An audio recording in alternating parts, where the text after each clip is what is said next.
여러분 안녕하십니까? 15분의 기적 태필린 복음의 저자 박종신 목사입니다.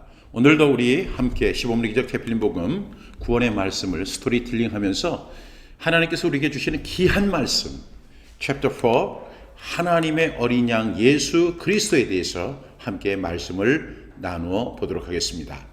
먼저 우리 함께 태필린 복음 구호 외치고 시작하겠습니다. 태필린 복음 구호 준비. 아멘. 시작. 내가 구원받아야 하고 내가 헌신해야 하고 내가 신앙계승해야 하고 내가 복을 받아야 한다. 아멘. 아멘. 하나님 아버지, 태필린 복음을 선포할 때 하나님이 주시는 완전한 진리를 성령님을 통해 밝히 알게 하여 주시기를 원합니다. 하나님의 말씀이 내 입에 있게 하라는 말씀에 의지하여 이 시간 태필린 복음을 선포합니다. 사탄의 방해를 막아주시고 말씀으로 승리하게 하옵소서. 말씀을 선포하는 가운데 하나님의 음성을 듣게 하시고 성령의 임재를 체험하게 하시고 기쁨이 충만하게 하옵소서. 중도에 포기하지 않도록 지켜주시고 선포 중 잡념에 사로잡히지 않도록 지켜주옵소서. 태필린 복음이 전국 방방곡곡에서 선포되게 하시고 더 나아가 이민교회와 선교사님들도 함께 선포하는 가운데 사탄의 역사가 제한되고 승리의 창가가 넘치게 하시고 부흥이 일어나게 하옵소서. 예수님의 이름으로 기도합니다. 아멘. 오늘은 챕터 4 하나님의 어린 양 예수 그리스도에 대해서 함께 말씀을 나눠보려고 합니다. 그런데 성경에서 가장 중요한 핵심 키워드가 바로 하나님의 어린 양 예수 그리스도에 대한 내용입니다. 사실 이 부분에 대해서 가장 중요한 부분이라고 제가 말씀드렸는데 이 부분을 쉽게 간과하고 이 부분을 생략하고 넘어가는 경우가 상당히 많습니다. 그렇기 때문에 구원의 확신을 잘 갖지 못하는 경우가 바로 여기에서 발생하는 것이죠. 여러분들이 진정으로 구원의 확신을 갖기를 원하신다면 이 부분에 대해서 집중하셔야 돼요. 그리고 이 말씀 속에 담겨진 그 하나님의 놀라운 비밀, 그리고 구약 성경, 그리고 신약 성경에 담겨진 이 하나님의 어린 양 예수 그리스도의 사건을 우리가 조명해 볼 필요가 있습니다. 이 책은 오늘 우리가 함께 나눌 말씀은 도서, 제가 가진 책은 166쪽이고 혹시 핸드북을 갖고 계신 분들이 계시죠? 그분들은 34쪽에 해당되는 말씀입니다. 우리가 이 말씀을 함께 나눌 때 큰 소리로 함께 선포하면서 진행을 하면 더 은혜가 될 줄로 믿습니다. 오늘의 주제가 뭐라고 했죠? 하나님의 어린 양입니다. 이 어린 양에 대한 사진을 제가 이렇게 보여드렸는데요. 이 어린 양을 여러분 한번 집중해서 보시기 바랍니다. 왜 이 어린 양이 중요한 것인지, 그리고 이 어린 양이 왜 한 장의 그림이 아닌 엄청난 의미를 담고 있는지를 여러분들이 잘 이해하셨으면 좋겠습니다. 그러면 43번부터 46장 왜 어린 양이 대신 죽어야만 했습니까? 레위기 4장 32절부터 35절면서 함께 큰 소리로 선포하겠습니다.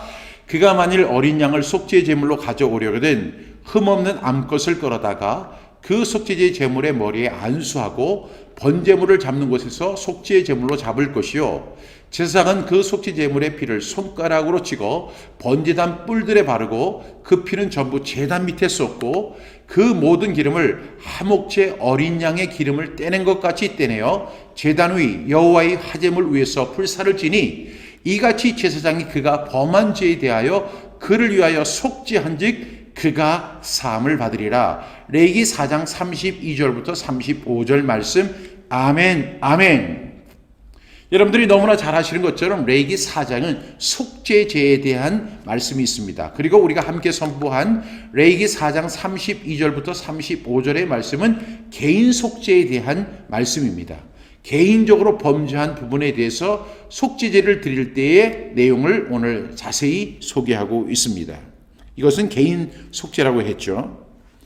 오늘 32절 말씀에 보니까 그가 만일 어린 양을 속죄의 제물로 가져오려거든 흠없는 암것을 끌어다가 라고 이야기합니다. 이제 속죄의 제물로 가져와야 됩니다. 그런데 그 속죄의 제물의 조건이 여기에 담겨져 있죠. 어린 양입니다. 또 두 번째 중요한 사실은 뭐죠? 흠없는 암것입니다. 어린 양일 뿐만 아니라 흠없는 암것을 끌어와야 됩니다. 이 행위의 주체자가 누구죠? 바로 나 자신입니다.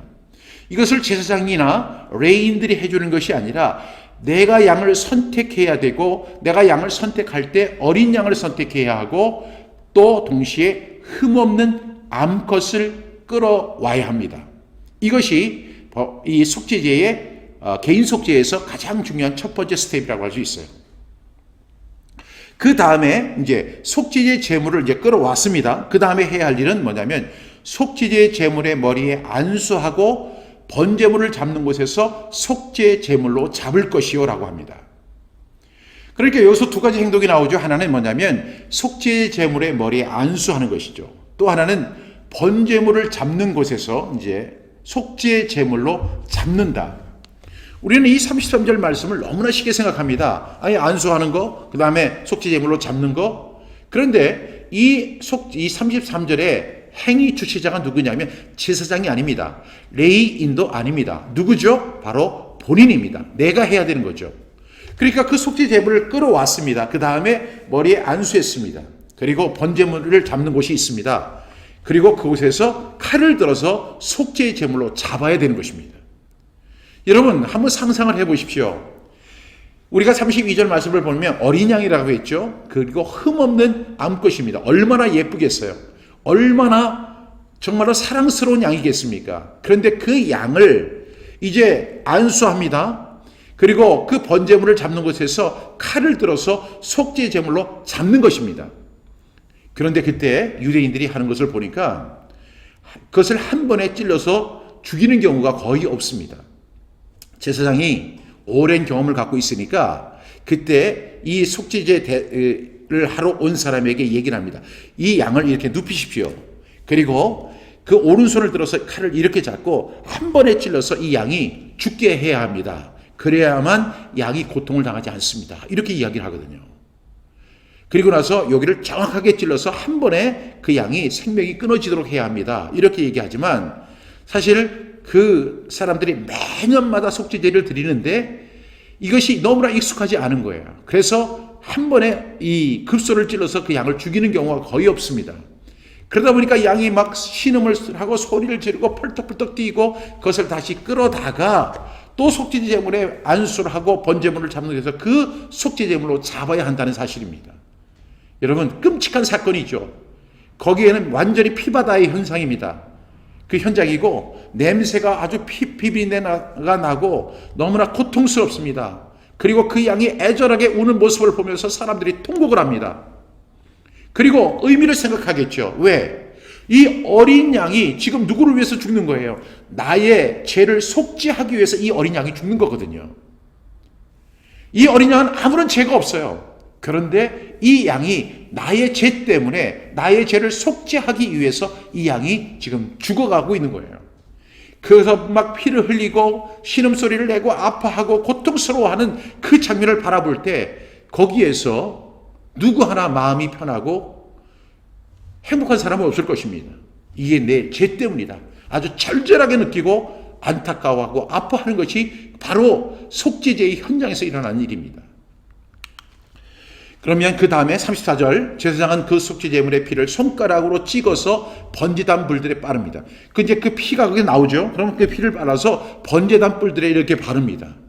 그리고 나머지 피는 이제 피 양이 많죠. 그러니까 전부 제단 밑에 쏟습니다. 35절 그리고 그 모든 기름을 화목제 어린 양의 기름을 떼는 것 같이 떼내서 제단이 여호와의 화제물을 위해서 불사를 지니. 여러분 지금 이 양을 가져온 사람이 누구예요? 지금 속죄제를 드리기 위해서 데려온 그 사람이잖아요. 근데 그 사람이 그 양에게 안수했습니다. 그리고 칼로 찔러서 죽였습니다. 피가 철철 나죠. 그래서 그 양의 생명이 끊어졌습니다. 그리고 그 양을 이제 그 제단 위에 화제물 위해서 불살하게 됩니다. 그렇게 하면 그때 제사장이 그 사람에 대해서 이렇게 이야기를 합니다. 당신이 범한 죄에 대해서 속죄를 받았습니다. 그 순간에 그는 사함을 받게 되는 거예요.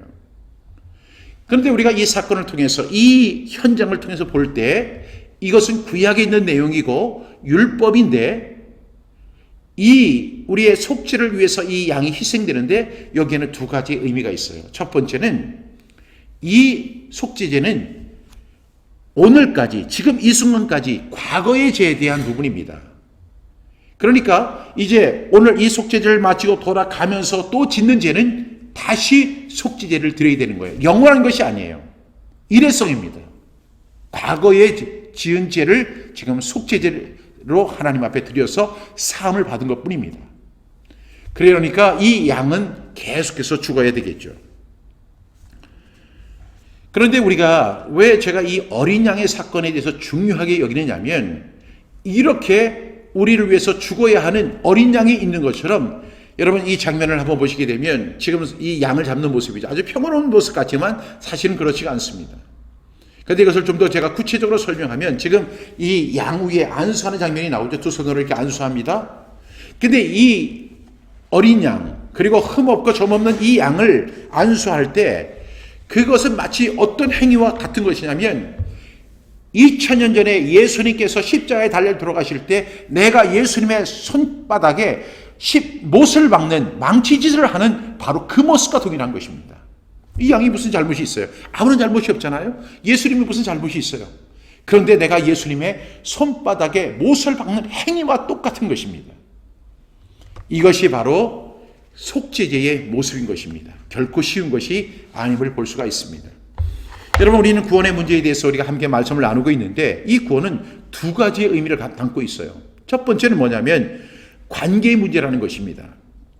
우리가 마태복음 7장 23절 말씀에 보면 내가 너희를 도무지 알지 못한다, 이렇게 말씀하셨습니다. 아니 근데 그 사람들이 어떤 사람이었어요? 그 사람들은 내가 주의 이름으로 선지한 노릇을 했습니다. 주의 이름으로 귀신을 쫓아냈습니다. 주의 이름으로 많은 권능을 행하지 않았습니까? 이렇게 했던 사람들입니다. 그런데 그 사람들이 어떤 자기 스스로의 행위가 아니라 예수님의 이름으로 선지한 노릇을 했고, 예수님의 이름으로 귀신을 쫓아냈고, 예수님의 이름으로 많은 기적을 행했는데, 오히려 예수님께서 이렇게 말씀하시는 거예요. 내가 너희를 도무지 알지 못한다. 이 문제에서 우리가 발견할 수 있는 중요한 핵심이 있죠. 이것이 뭐예요? 관계성의 문제라는 것입니다. 여러분, 구원은 어떤 것이냐면 바로 하나님과 나와의 관계성의 회복인 것입니다. 그런데 이 관계성의 회복에서 중요한 것은 바로 누군가가 반드시 대속하는 사건이 있어야 한다는 사실을 말씀하고 있습니다. 제가 오래전인데 어떤 방송국에 이제 상담자가 전화를 했어요. 근데 그 상담자를 이제 그 상담하시는 목사님이 하고 이렇게 대답하는 내용이 이제 방송을 통해서 흘러나옵니다. 그분이 이렇게 얘기를 하는 거예요. 목사님, 제가 구원을 받았는지 구원을 받지 않았는지 제가 확신이 없어요. 어떻게 하면 제가 구원의 확신을 가질 수 있을까요? 이렇게 질문했습니다. 그랬더니 그 상담하시는 목사님이 이렇게 말씀하시는 거예요. 주일날 교회에 나가서 하나님 앞에 예배드리고 싶은 마음이 있으신가요? 예, 있습니다. 당연히 있지요. 그러면 성도님은 구원받은 겁니다. 이렇게 얘기를 하는 거예요. 여러분, 우리가 물론 구원받은 사람이기 때문에 주일날 하나님 앞에 나가서 예배드리고 싶은 마음이 있을 수 있습니다. 그러나 구원받지 않아도 충분히 종교적 행위로서 그렇게 행위적인, 그렇게 주일날 나가서 예배 드릴 수 있는 것은 너무나 당연한 것입니다. 내가 교회를 나가고 싶다고 해서 그것이 구원받은 그 표가 아니라는 것이죠. 우리가 함께 읽었던 마태복음 7장에 보면 내가 주의 이름으로 선지자 노릇을 했습니다. 예수님의 이름으로 선지자 노릇을 했고, 예수님의 이름으로 귀신도 쫓아내고, 예수님의 이름으로 많은 권능을 행했지만, 예수님은 뭐라고 하세요? 나는 너를 도무지 알지 못한다. 그러면서 부연으로 하시는 말씀이 불법을 행했다라고 말씀하시는 거예요. 그러니까 교회에 나가는 것도 중요하고, 주의 이름으로 선지한 노릇을 하는 것도 중요하고, 귀신을 쫓아내는 것도 중요하고, 그리고 많은 권능을 행하고 기적을 행하는 것도 중요하지만, 더 중요한 사실이 뭡니까? 중요한 사실은 바로 예수님과의 관계를 맺는 것이 가장 중요한 거예요. 이것이 바로 구원입니다. 여러분은 예수님과의 관계를 맺고 있습니까? 어떻게 맺으셨습니까? 그 주님과의 관계를 여러분들이 분명하게 설명할 수 있어야 될 줄로 믿습니다. 두 번째로 우리가 구원에 대해서 설명할 수 있는 것은 죄에 대해서 죽어야 한다는 것입니다. 오늘 우리가 이 레위기 4장 32절부터 35절에 보면 지금 누가 죽어요? 어린 양이 죽습니다. 그리고 이 어린 양은 흠없는 암컷이었고, 그리고 이 양은 아무런 죄가 없는 양입니다. 그런데 이 양이 지금 죽지 않습니까? 구원의 사건에서는 반드시 죽어야 하는 것이 있어요. 그래서 우리가 너무나 잘 아는 베드로전서 2장 24절 말씀에 보면 친히 나무에 달려 그 몸으로 우리 죄를 담당하셨으니 이는 우리로 죄에 대하여 죽고 의에 대하여 살게. 이것이 바로 구원입니다. 그러니까 이 죽는 사건이 있어야 되는 거예요. 우리가 신앙 고백을 할 때, 그리고 이 구원의 확신에 대해서 점검할 때 갈라디아서 2장 20절 많이 이렇게 말씀하죠. 내가 그리스도와 함께 십자가에 못 박혔습니다. 그러므로 이제는 내가 산 것이 아닙니다. 이렇게 우리가 고백하는 것처럼 죽어야 하는 것이, 죄에 대해서 죽어야 하는 부분이 바로 구원의 사건입니다. 그러니까 우리가 예수 믿으면 구원이죠. 교회 나가면 구원이죠. 그리고 예수님을 내가 성령 받았으니까 구원 받았죠. 이렇게 여러 가지로 구원을 설명할 수 있지만 구원을 분명하게 설명하기 위해서는 두 가지 반드시 중요한 사항이 있죠. 첫 번째는 뭐죠? 관계의 문제를 여러분들이 갖고 있느냐는 거예요.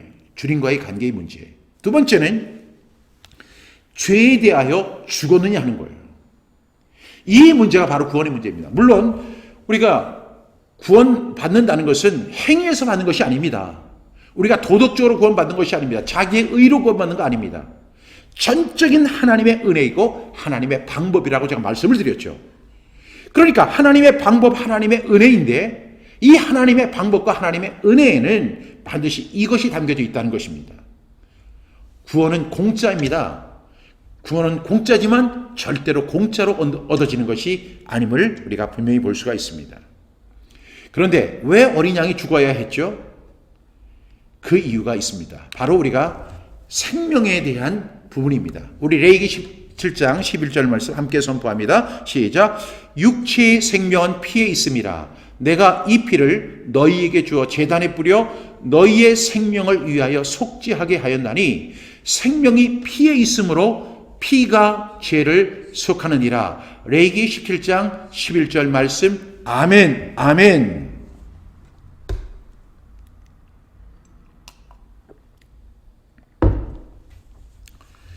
아리스토텔레스를 비롯한 수많은 의학자들이 지금까지 수천 년 동안 고민해왔던 문제가 하나 있었죠. 사람에게는 생명이 있는데 그 생명의 위치가 어디에 있느냐 하는 것입니다. 어떤 사람은 이렇게 이야기를 했습니다. 심장에 있다. 사람의 생명은 심장에 있다. 또 어떤 사람은 목에 있다. 그래서 목숨이라고도 하죠.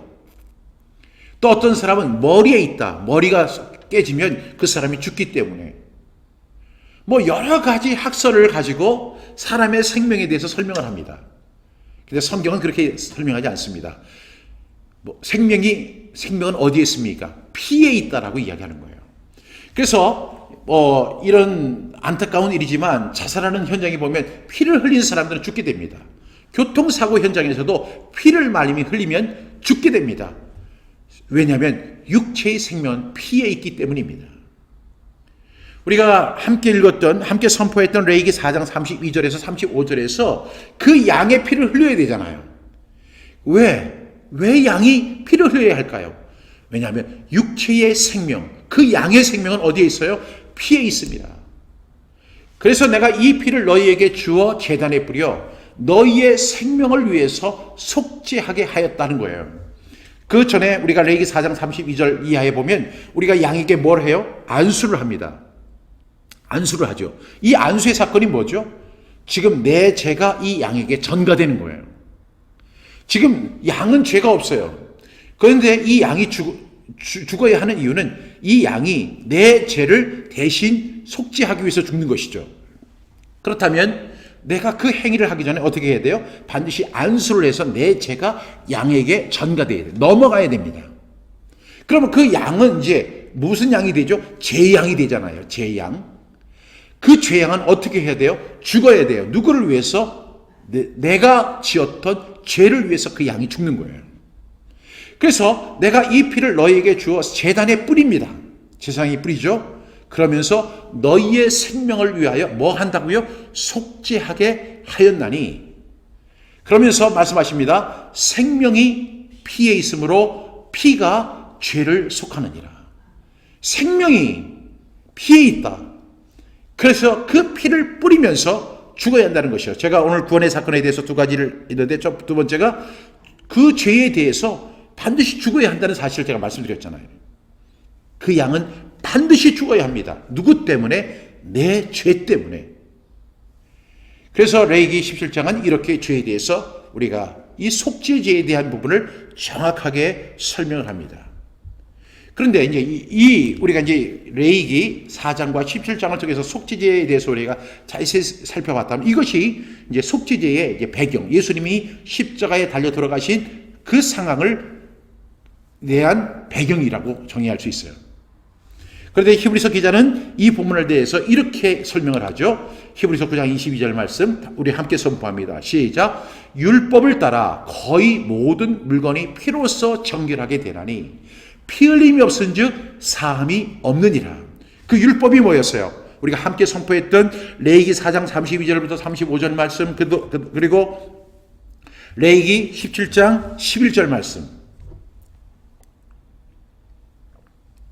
그 율법에 따라 그것이 율법이죠. 이제 구약이니까 그 율법에 따라 거의 모든 물건이 뭐로서 피로서 정결하게 되나니 피로서 정결하게 되나니.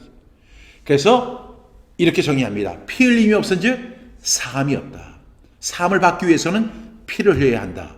피 흘림이 없은즉 사함이 없다. 사함 받기 위해서는 피를 흘려야 한다. 근데 제 목숨이 하나밖에 없잖아요. 그런데 내가 죽으면 끝나는 거기 때문에 나는 살아야 되는데 나를 위해서 대신 죽어야 하는 대속물이 필요했던 거죠. 그래서 그 어린 양이 목숨을 잃었던 것입니다. 그래서 히브리서 기자는 율법을 따라 거의 모든 물건이 피로써 정결하게 되나니, 여러분 구원받기 위해서는 피로써 정결하게 되는 사건이 있어야 돼요. 그래서 우리는 이렇게 찬송하죠. 나의 죄를 씻기는 예수의 피밖에 없네. 주님 저는 죄인입니다 라고 고백하는 것으로 끝나는 것이 아니라 나의 죄가 씻겨져야 돼요. 나의 죄가 해결돼야 돼요. 그런데 내 죄가 사함받기 위해서는 반드시 어떤 사건이 있어야 돼요? 피 흘림의 사건이 있어야 한다는 거예요. 그 사건을 우리가 주목해야 되고 그 사건이 내 사건으로 영입이 되어야 된다는 것입니다. 그것이 없이는 우리는 구원의 확신을 얻을 수 없게 될 것입니다.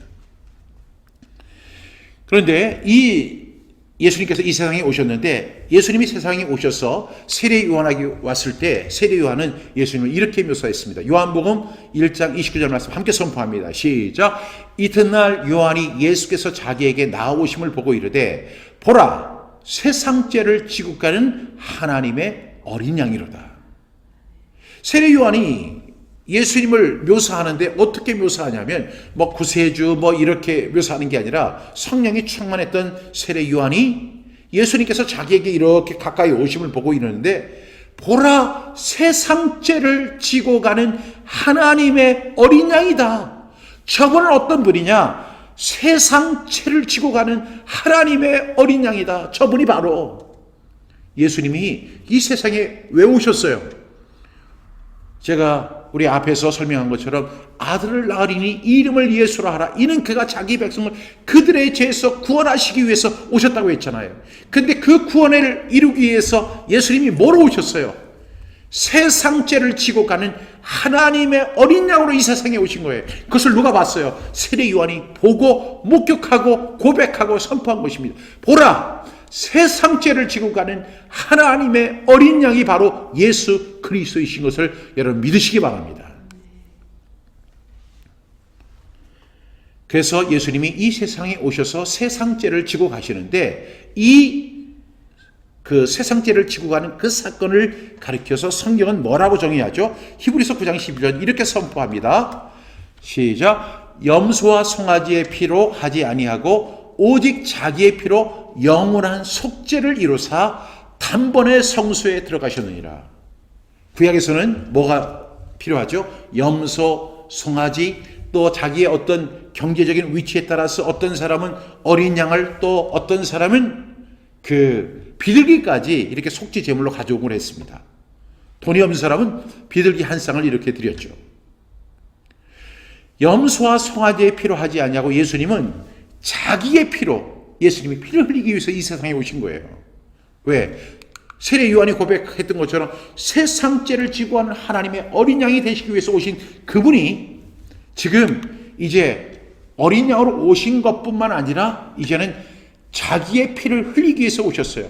근데 그 사건을 가리켜서 히브리서 기자는 뭐라고 선포하죠? 영원한 속죄라고 이야기하는 거예요. 영원한 속죄. 이 영원한 속죄는 이런 것입니다. 제가 여기 있는데요. 내가 과거에 지었던 죄, 그리고 내가 지금도 짓고 있는 죄가 있어요. 내가 반복해서 짓고 있는 죄, 그리고 분명한 사실은 내가 앞으로도 죄를 짓게 될 것입니다. 그러니까 나에게는 세 종류의 죄가 있겠죠. 과거에 지었던 죄, 그리고 지금 짓고 있는 죄, 그리고 앞으로 지을 죄. 그런데 제가 과거에 지은 죄는 구약에서는 그 어린 양의 대속으로 가능합니다. 그럼 현재 그 지은 죄는 어떻게 해야 돼요? 또 양이 또 죽어야 돼요. 또 미래 제가 범죄할 것을 어떻게 해요? 또 양이 죽어야 돼요. 그래서 예수님께서 자기의 피로 영원한 속죄를 이루셨다는 거예요. 영원한 속죄를 이루셨다는 것은 내가 과거에 지었던 죄, 그리고 현재 짓고 있는 죄, 그리고 앞으로 지을 죄, 내가 죄를 지을 때마다 예수님이 성소에 들어가시는 것이 아니라 한 번의 속죄로 인해서 나의 과거의 죄, 그리고 현재의 죄, 그리고 미래의 죄까지 예수님이 단번에 해결하셨다는 것입니다. 이것이 바로 영원한 속죄입니다. 예수님과 양의 그 진짜 양의 차이가 바로 여기에 있는 거예요. 예수님이 이 세상에 왜 오셨어요? 영원한 속죄를 이루기 위해서 이 세상에 오신 거예요. 중요하지 않습니까? 내가 지었던 과거의 죄, 그리고 내가 짓고 있는 현재의 죄, 내가 지을 미래의 죄, 그 모든 죄를 자기의 피로 영원한 속죄를 이루사 단번에 성수에 들어가신 이 사건을 가리켜서 뭐라고 부른다고 했죠? 영원한 속죄다. 예수님은 영원한 속죄를 이루시기 위해서 오셨습니다. 그런데 이 영원한 속죄를 우리가 좀 더 구체적으로 해보해 본다면 이렇습니다. 예수님 왜 죽어야만 했을까요? 예수님 왜 죽어야만 했을까요? 베드로전서 2장 24절 우리 함께 선포합니다. 시작. 친히 나무에 달려 그 몸으로 우리 죄를 담당하셨으니 이는 우리로 죄에 대하여 죽고 의에 대하여 살게 하려 하심이라. 그가 채찍에 맞음으로 너희는 나음을 얻었나니. 베드로전서 2장 24절 말씀. 아멘 아멘. 친히 나무에 달렸다. 그 나무가 뭐예요? 십자가입니다. 예수님이 십자가에 달리셨죠. 그런데 여기서 보면 그 친이라고 하는 말이 있는데 이 친이라는 것은 예수님이 스스로 달리셨다는 거예요. 우리는 로마 병정이 또 뭐 서기관과 바리새이들과 제사장들이 예수님을 십자가에 못 박은 것처럼 생각하지만 예수님은 십자가를 치러 이 세상에 오신 것이고 친히 나무에 달렸다고 베드로 사도는 고백하는 거예요. 그런데 친히 나무에 달린 그 사건이 우리에게 어떤 영향을 주었습니까? 첫 번째는 우리 죄를 담당하기 위해서이다. 첫 번째 사건은 우리 죄를 담당하기 위해서 친히 나무에 달리신 거예요. 십자가에 달리신 거예요. 그 몸으로 우리 죄를 담당하셨다. 두 번째는 뭐죠? 이는 우리로 죄에 대하여 죽고 의에 대하여 살게 하려 하십니다. 제가 챕터 1번, 2번에서 지옥에 대해서 설명을 드렸고 죄에 대해서 설명을 드렸고 그 다음에 지옥에 대해서 설명을 드렸잖아요. 우리는 무엇이죠? 죄인입니다.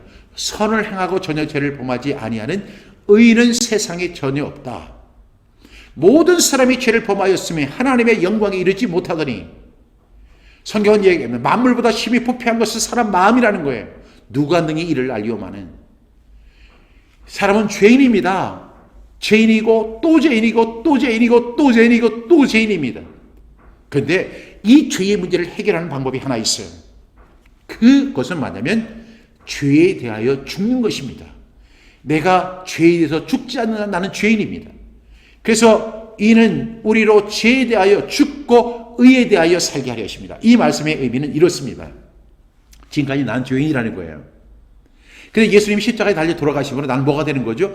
의인이 된다는 거예요. 이 의인이 된다는 것에 대한 오해는 여러분 하지 마셔야 돼요. 여러분이 착하게 살았기 때문에, 의롭게 살았기 때문에, 아니면 도덕적으로 살았기 때문에 의인이 아니라는 얘기예요. 그 의인에 대해서는 챕터 이제 5번에서 자세히 설명하겠습니다. 그런데 이제까지는 내가 죄인으로 살았는데 이제는 나의 신분을 바꿔주시는 거예요. 무엇으로? 의인으로 바꿔주시는 거예요. 예수님이 십자가에 달려 돌아가신 그 사건은, 친히 나무에 달린 그 사건은 우리 죄를 담당하셨을 뿐만 아니라 내가 죄인이었던 신분을 의인의 신분으로 바꿔주시는 그 놀라운 사건이라는 거예요. 그래서 이것은 역사적 사건입니다. 역사적 사건이에요. 예수님이 이 세상에 오신 것을 갖다가 BC와 AD로 나누시, 내가 예수 그리스도를 나의 구주와 주님으로 영접한 사건이 바로 나에게 BC와 AD가 되는 거예요. 그래서 나는 그 이전까지 예수님을 내가 죄에 대해서 죽기까지는 나는 뭐예요? 죄에 대해서 죄인입니다. 죄인, 또 죄인입니다. 그런데 이제는 예수님이 죄인인 너 더 이상 보기 싫어. 이제는 너 의롭다 할래? 너 비록 더럽고 부패하고 썩었고 범죄하고 수많은 죄를 졌지. 그럼에도 불구하고 내가 너를 위해서 대속했단다. 그래서 너는 의인이야 라고 주님께서 선포해 주시는 사건이 바로 친히 나무에 달리는 사건입니다. 세 번째는 그가 채찍에 맞음으로 너희는 나음을 얻었다. 예수님이 채찍에 맞으셨다고 했죠. 이건 이사야의 예언에 나오는 부분입니다. 그래서 우리는 나음을 얻게 하시기 위해서 예수님이 친히 나무에 달리셨습니다. 십자가에 달리셨습니다. 여러분, 세 가지 사건이라고 했죠. 정리해 보겠습니다. 우리 죄를 담당하기 위해서, 그리고 우리가 죄에 대하여 죽고 의에 대하여 살게 하시기 위해서, 또 하나는 뭐죠? 나음을 얻게 하기 위해서. 이 세 가지 사건을 위해서 예수님께서 십자가에 달리신 것입니다. 그런데 여러분, 베드로전서 2장 24절은 이렇게 중요한 핵심을 담고 있는데 여기에 보면 우리라고 하는 단어가 거슬립니다. 여러분, 제가 구원받은 사람과 구원받지 못한 사람들이 이렇게 입술로 할 때, 물론 그것이 정확한 판단의 기준은 될 수 없지만, 제가 우리 하는 사람들은 별로 구원의 확신이 없는 사람이에요. 나의 죄, 내 죄.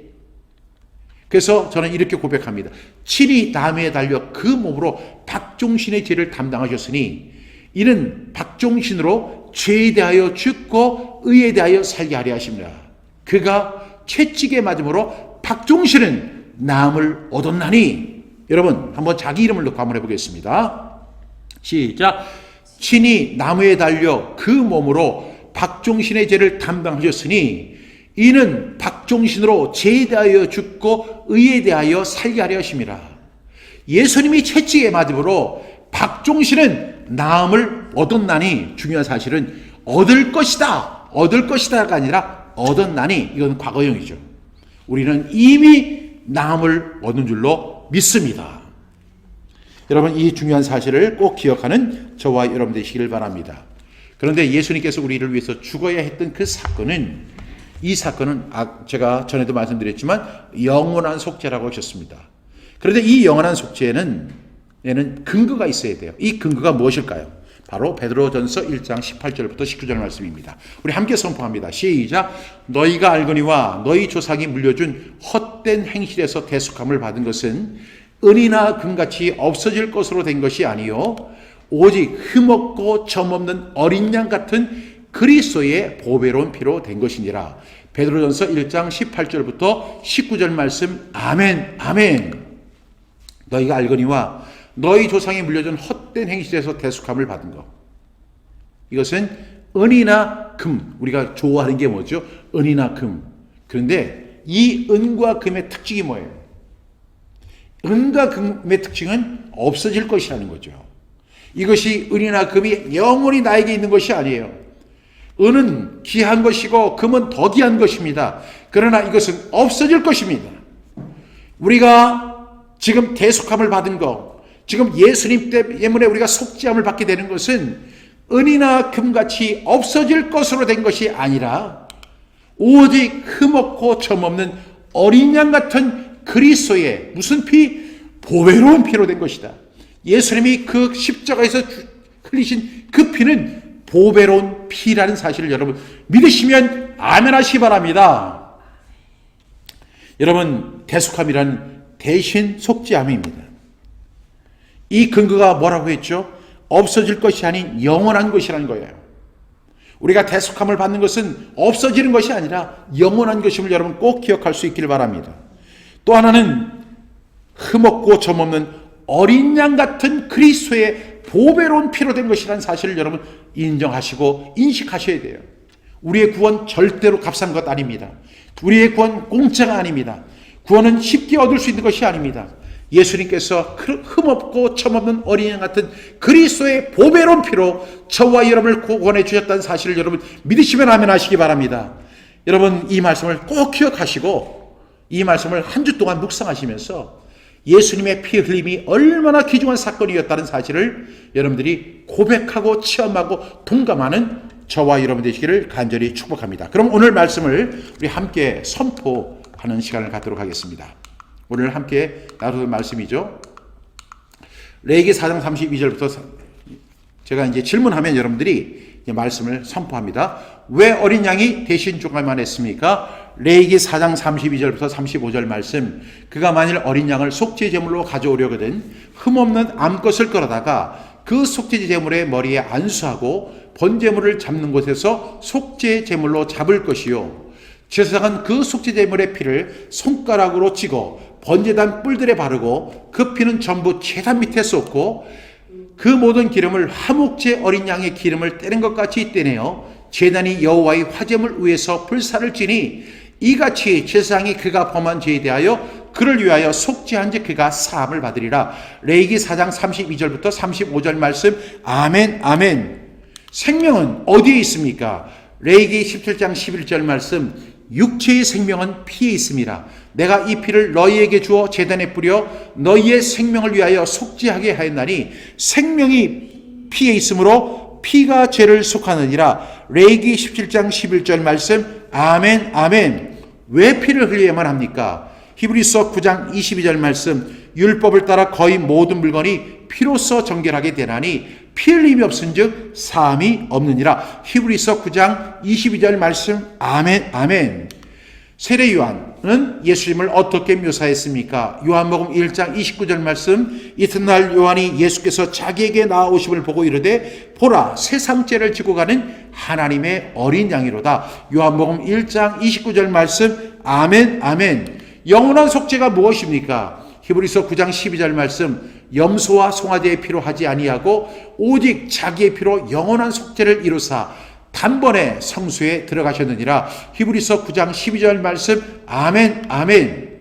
예수님은 왜 죽어야만 했습니까? 베드로전서 2장 24절 말씀. 친히 나무에 달려 그 몸으로 우리 죄를 담당하셨으니 이는 우리로 죄에 대하여 죽고 의에 대하여 살게 하려 하심이라. 베드로전서 2장 24절 말씀. 아멘 아멘. 우리가 대속함을 받을 수 있는 근거는 무엇입니까? 베드로전서 1장 18절부터 19절 말씀. 너희가 알거니와 너희 조상이 물려준 헛된 행실에서 대속함을 받은 것은 은이나 금같이 없어질 것으로 된 것이 아니요 오직 흠없고 점없는 어린 양 같은 그리스도의 보배로운 피로 된 것이니라. 베드로전서 1장 18절부터 19절 말씀. 아멘 아멘. 오늘 우리가 함께 선포했는데 이 말씀 뒤에는 영적 기도가 있습니다. 제가 가진 책은 169쪽입니다. 여러분 제가 이 시간에 영접 기도를 할 때 혹시 예수님을 아직도 영접하지 못한 분들 그리고 이 시간에 예수님을 영접하기를 원하는 분이 계시다면 여러분 이 책을 보시고 그리고 자기 이름을 넣고 이 시간 진실한 마음으로 영접 기도를 하나님 앞에 드리시길 바랍니다. 저와 함께 같이 영접 기도 드립니다. 제가 가진 책은 169쪽에 있습니다. 사랑의 하나님, 저는 죄인입니다. 지금까지 저는 하나님의 말씀이 아닌 제 나름대로 의롭다고 믿고 살아왔습니다. 오늘 하나님의 말씀에 비추어 제 자신이 추악한 죄인임을 깨닫습니다. 지금까지 알고 지은 죄, 모르고 지은 모든 죄를 회개합니다. 그동안 지은 죄를 애통하게 여기며 십자가 앞에 내어놓습니다. 저희 죄를 용서해 주옵소서. 예수님의 저희 죄 때문에 십자가에서 죽으시고 저를 의롭게 하시기 위해서 부활하신 것을 믿습니다. 지금 이 시간 제 마음의 문을 열고 예수님을 영접합니다. 지금 제 마음에 들어오셔서 저의 구세주와 주님이 되어주세요. 이제부터는 하나님 앞에 서는 그날까지 예수님을 나의 구세주와 주님으로 모시고 살겠습니다. 예수님의 이름으로 기도합니다. 아멘. 오늘 이 말씀에 근거해서 예수님을 개인의 구주와 주님으로 영접하기를 원하는 분들이 있다면 예수님께서 나의 죄를 위해서 얼마나 고통을 당하시고 피를 흘리시고 고난을 당하신 그 사건이 얼마나 중요한 사건임을 우리가 다시 한번 인식하고 예수님을 나의 구주와 주님으로 영접하는 결단이 저와 여러분에게 있기를 간절히 축복합니다.